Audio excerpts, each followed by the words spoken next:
Ms. Young, are you certain that you want to proceed with the termination? Nikita Young, clutching the medical report tightly in her hands, nodded in determination. Yes, doctor, I've made up my mind.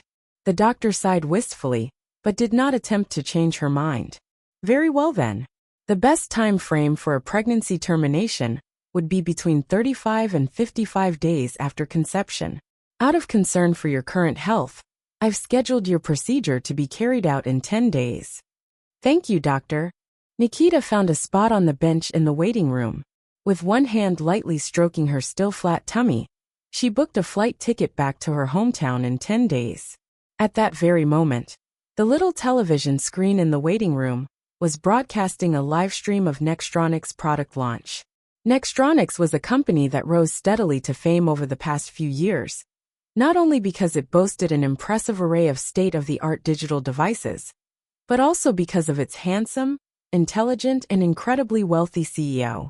The very same man who Nikki was so lucky to marry. Spencer Ford was the epitome of the perfect man. He was loving and devoted to his wife, much to the envy of women everywhere. The very first digital voice assistant that Nextronics launched was Nikki, whose name was soon revealed to be coined after Nikita. Nextronics' newest product, whose launch was being televised on screen at that moment, was a smartphone named Nico Ultra. There were no doubts where the inspiration for that name came from, either. Anyone who did not live under a rock knew that Spencer was crazy about Nikita, which proved to be a great selling point, especially in the female consumers market. The reporters were interviewing civilians outside the product launch conference. One woman said to the camera, "To be very honest, I have no idea what this new smartphone does, but I'm hoping that if my husband buys it, he'll learn to be as loving of a husband as Mr. Ford is." The reporter then gave this message to Spencer, whose handsome face was beaming at the camera. "Mr. Ford, everyone knows you're smitten with your wife. I must ask, if Mrs. Ford is with a child in the future, will the little rascal take any of your affection away from your wife?" Spencer considered this for a few moments, then grinned and replied, "I very much look forward to that day, but I leave the decision to my wife. To answer your question, I'd still prefer to be known as the man who is obsessed with his wife rather than his child." A chorus of laughter broke out at this. All of a sudden, Nikita's phone buzzed. It was a message from her best friend Mia Sampson. A long chain of text messages soon followed, and it was clear Mia was following along the broadcast from wherever she was. "Hey, tell Spencer to stop. It's getting annoying. Come on, you need to give that man a child. He came by this morning to visit, and I swear at the rate he's stroking my little Taylor's head, she'll be bald before I know it. To be honest, Nikita, I'm quite envious of you. You're so lucky to have a husband like Spencer." Nikita had to stifle a snicker at this. Mia was right though. She was indeed a very fortunate woman. She grew up in a loving home, raised by parents who were still as in love with each other as the day they married, even decades later. Unfortunately, this set her up for impossibly high standards when it came to her love life. Precisely because she witnessed her parents' perfect marriage, Nikita was always incredibly picky about men. She refused to settle, and thus never dated even until the ripe age of 26. That was until she met Spencer. When they met, it seemed apparent that they were made for each other. Dedicated and loving, Spencer had been the perfect husband a woman could ever dream of. He respected her every decision and placed her above anything else in his life. He even had a notebook that he carried everywhere, which was dedicated to jotting down all of Nikita's whims and fancies. A glimpse into this notebook revealed that Nikita did not like fish, she despised onions, ginger, and garlic, she loved cherries, and she was often in a bad mood in the first hour upon waking. Spencer's friends were, politely speaking, outright appalled when they learned this. They asked, "Doesn't it get tiring, being with such a fickle woman?" Spencer's reply was apartment. "Don't you think it's rather cute?" Spencer's friends did not have a comeback for that. Nikita, however, did not let her guard down easily, until one day, the two of them encountered a landslide on one of their trips. They were admiring the mountain view in a jeep when the cliff face above their heads collapsed, sending rocks and sand flying. The sheer impact of the landslide crushed the vehicle they were in. But even then, Spencer's first instinct was not to save himself. Instead, he shielded Nikita underneath him, as the rocks rained down over them. Nikita came out of the incident without so much as a scratch, while Spencer ended up in the intensive care unit.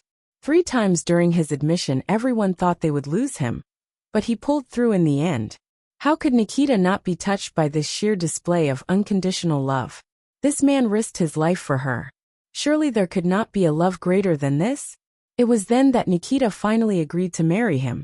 On the day of their wedding, Spencer sobbed like a child as he slid the ring onto Nikita's finger with trembling hands.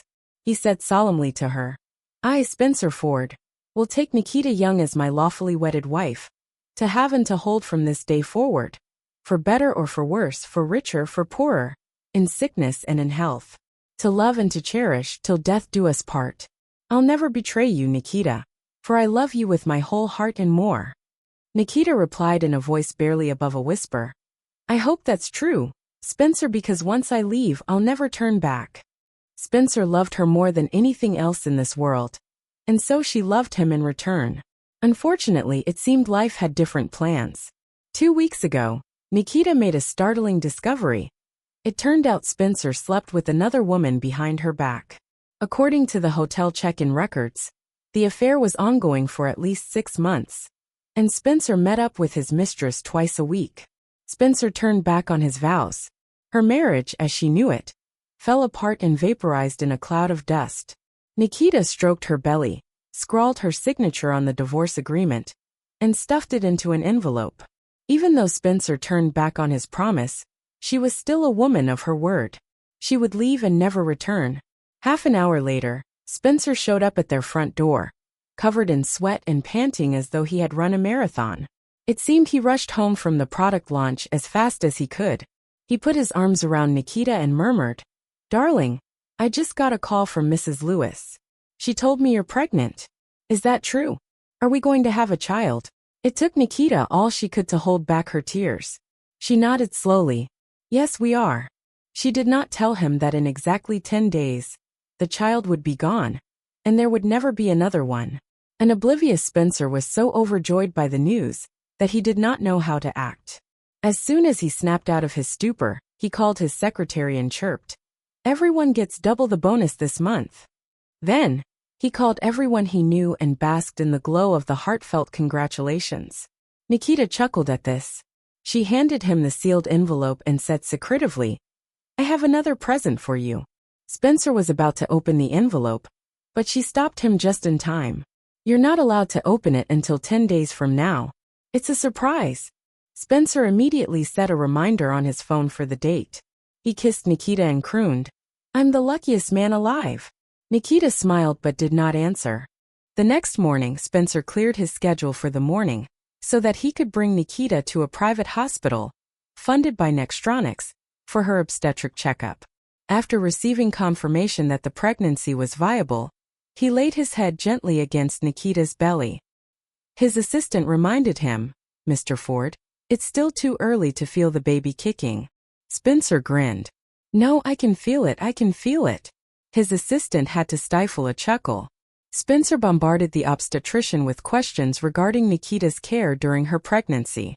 It was a funny sight indeed when Spencer, one of the greatest minds in the tech industry, had to resort to taking out his phone to jot down the doctor's advice. The doctor warned him that nausea was very common during the first trimester and that in severe cases, the mother would not even be able to keep down food. Tears welled up in Spencer's eyes, and he pulled Nikita closer to him. He said in a choked voice, "I'm sorry that you have to go through this, darling. I wish men could carry babies as well so that the burden would not fall onto you alone. I love having children, but I don't want to see you go through the pain." Nikita stroked Spencer's hair lovingly. It took everything in her not to cry or scream at him. Why? Spencer was the perfect husband, but why did he have to betray her? How hard was it to keep it in his pants? How hard was it to stay loyal to one person forever? Spencer had no idea what was going through Nikita's mind.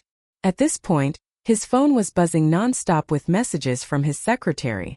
He was the CEO of one of the pioneering tech companies in the field after all, so he had a massive workload to tackle every day.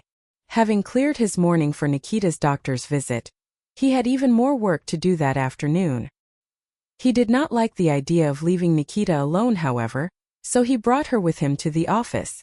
He settled her in his office, where the temperature was set to exactly how she liked it, with all of her favorite snacks prepared. He also stationed one of his assistants to keep an eye on her before leaving for his meeting. Before his departure, he cuddled up to Nikita like a warm, loving puppy and crooned, "I wish I could stay by your side forever, darling. If only I didn't have so much to do."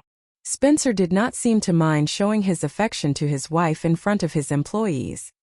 His female employees eyed them in envy, and Nikita's keen ears picked up on some of their whispers. "I wish I could find a husband like that.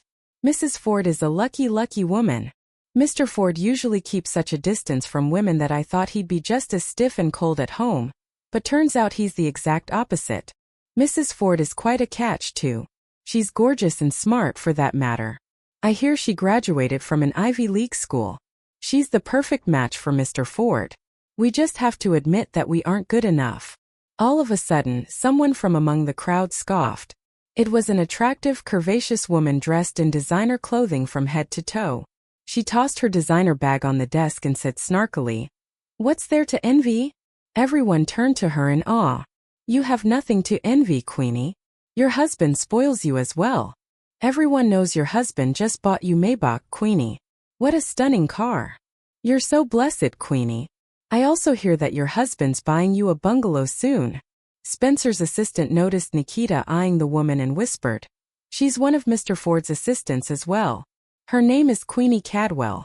Her husband is one of Mr. Ford's partners, so she doesn't need to work, but she has too much time on her hands. Just ignore her, Mrs. Ford." Nikita smirked but smartly kept herself out of the drama. Spencer did such a great job of hiding his tracks that not even his assistant knew the truth. Queenie's sugar daddy was none other than Spencer himself. She was his mistress, and he smartly hired her as his assistant so that no one would suspect a thing even if they showed up everywhere together. All of a sudden, Queenie brandished her wrist for everyone to see. On her wrist shone a sparkling bracelet, bedazzled with diamonds that glinted under the fluorescent lights. She said smugly, "This is a bracelet that my husband customized for me. He's an elite VIP, and the jewelers fulfilled the order just for him." Gasps rang out all around her. "I've seen a prototype of this on the website. With the amount of diamonds there, it costs several millions of dollars. Millions for a bracelet? Queenie, your husband is almost on par with Mr. Ford." Nikita narrowed her eyes and clenched her fists. Her birthday was last week, and Spencer gifted her a bracelet. At that time he said to her, "I customized this bracelet at the jeweler just for you. It's unique, and there is no other in this world. Just like how there is no other woman for me besides you." The bracelet Queenie was showing off was the same as the one Spencer gifted Nikita. Unique? No other woman for him? Nikita lowered her head so that no one could see her tears fall. Life was playing a sick joke on her. All of a sudden Nikita felt like she could not breathe. Nikita's sudden change of mood, however, did not escape the assistant's notice. She was watching Nikita's every move because she knew her job was on the line.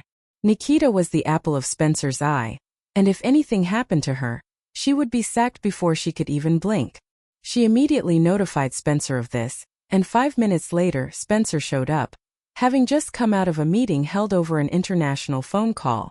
He stroked Nikita's head, then glanced at the table, noticing that her snacks were untouched. Finally he hugged her and whispered, "What's wrong, darling? Is it too noisy here? Are they startling you? Why don't I take you home?" Nikita did not object. Spencer helped Nikita put on her coat, then picked up her bag and led her out the door, his arm slung protectively around her shoulder. As they walked, Spencer's gaze never once left her, but still Nikita could feel someone watching them from among the crowd. When they arrived home, Spencer put on an apron and whipped up a meal. Who would have thought that the CEO of Nextronics, a man with a net worth of tens of billions of dollars, would willingly step into the kitchen to cook himself? Unbeknownst to the public, Spencer frequently cooked for Nikita. He knew his way around the kitchen quite well. Nikita was an extremely picky eater, but she was too kind to hurt other people's feelings. Therefore, although she did not enjoy their live and chef's cooking, she never once complained. Spencer, however, noticed the way she picked at her food, and did not want her to go hungry, so he took up the responsibility of cooking for her himself. After half an hour, Spencer emerged from the kitchen with a full, delicious-looking 4-course meal. He set the table and immediately offered Nikita a slice of pork chop. He brought it up to her lips and crooned, "Have a taste, darling." Nikita just barely swallowed the bite when all of a sudden, Spencer's phone rang. He glanced at the screen, and for just the briefest of moments his face paled. He soon regained his composure, however, and explained, "Darling, I'm sorry, I need to take this. It's from one of our partners. Please excuse me." 5 minutes later he reappeared, looking apologetic. "I'm sorry, darling, but something urgent has come up. I need to stop by the office. Finish your meal, all right? I'll be back soon." Without even waiting for her reply, he turned and disappeared out the door. Nikita knew there was only one other person who would tear him away from her at such short notice: his mistress. All of a sudden she lost her appetite. She waited a few beats, then walked out of the house and hailed a taxi. She pulled the footage from the dashcam of Spencer's car and followed the location of a luxurious high-rise condominium. Spencer arrived and parked his car. Nikita just so happened to be the owner of one of the units in this condominium. Shortly after she started university, her parents bought her a unit here so that she would have a place to stay if she ever fell out with her roommates. She never told Spencer this, and thus he had no idea. She went to the management office and requested to see the surveillance footage of the building, feigning that she wanted to check on the state of her vacant unit. She was chatting with the landlord when 2 familiar silhouettes appeared in the footage of the elevator. It was Spencer and Queenie. They stepped into the elevator, and the doors barely closed when all of a sudden, they pounced on each other and were soon entwined in a passionate kiss. To Nikita's horror, she even saw Spencer's hand slide underneath Queenie's shirt. Queenie was grinning, but she pushed Spencer away abashedly. This only seemed to ignite Spencer's desire even more, for he began kissing her as if he wanted to devour her whole. When the elevator finally stopped at the 17th floor, Spencer scooped Queenie up and carried her out of the elevator, as if he could not wait even another minute. All of this happened so swiftly that the oblivious landlord did not even notice it. Nikita was the only person who witnessed the entire ordeal. Silent tears slid down her cheeks. Although she knew of Spencer's infidelity and already braced herself for the consequence, it seemed she underestimated just how much it would hurt. It broke her to see the man she loved, the very same man who claimed he would love her to the end of their days, pounce onto another woman in such a lust-filled frenzy. Years ago, when Spencer was trying to make a name for himself in the tech industry, his mentors tried to take him to various bars and clubs, under the guise of networking. There would be plenty of women at his beck and call, but Spencer turned these invitations down, even though it cost him many valuable contacts. At that time he kneeled before Nikita and said solemnly, "If a man resorts to sleeping with any woman he meets, then he is not a man, but a beast motivated by carnal desire." He even mischievously added, "Besides, I wouldn't even be able to get it up unless it's you, darling." Nikita was so embarrassed by this that she smacked him playfully, but because of this seemingly sincere declaration, she never once suspected him capable of infidelity, no matter where he went or who he was with. Ironically, it was Spencer himself who broke her trust. He turned back on his wedding vows, the oath he swore at the altar. Nikita returned in despair to her taxi. Her phone buzzed with a message and she glanced at it. It was a reminder from the hospital of her appointment. "Ms. Nikita Young, you have an appointment on June 15th, 2 p.m. for a medical termination of pregnancy. Do you want to confirm your appointment?" With tears streaming down her cheeks, Nikita replied, "Yes." It was already late at night by the time she returned home. She wrapped herself in her covers and finally mustered the courage to call her mother. "Mom," she croaked. She wanted to cry but did not want her mother to worry, so she swallowed her sobs and tried to sound as normal as possible. Her mother knew her too well and would not be fooled. She asked, sounding concerned, "What's wrong, my dear? Did something bad happen?" Nikita opened her mouth and almost told her mother the truth, but she stopped herself just in time. Instead, she replied lamely, "Nothing's wrong. I just miss you and Dad. Can I come home on the 15th? "Of course, dear. Your father heard that you wanted to come home. He's already thinking of what to cook you for dinner." Her mother sounded delighted. You're our baby. You can come home anytime you want. Silent tears streamed down Nikita's cheeks. Not long after she got off the phone with her mother, she heard the key turning in the front door. Spencer finally came home after a passionate night with Queenie. He smartly took a shower, so that Nikita would not notice that anything was wrong. He tiptoed into the room, wrapped his arms around Nikita and whispered, "I love you." He was surprised when he felt Nikita's wet cheeks. He immediately turned the lights on and gazed at Nikita in worry. "Darling, is something wrong? Are you feeling unwell? Let's go to the hospital." Nikita stopped him. Gazing upon his handsome face, all she felt was a wave of disgust. She wanted nothing more than to slap him and scream in his face, but she had to bide her time. She merely replied in a trembling voice, "Spencer, I had a dream that you cheated on me."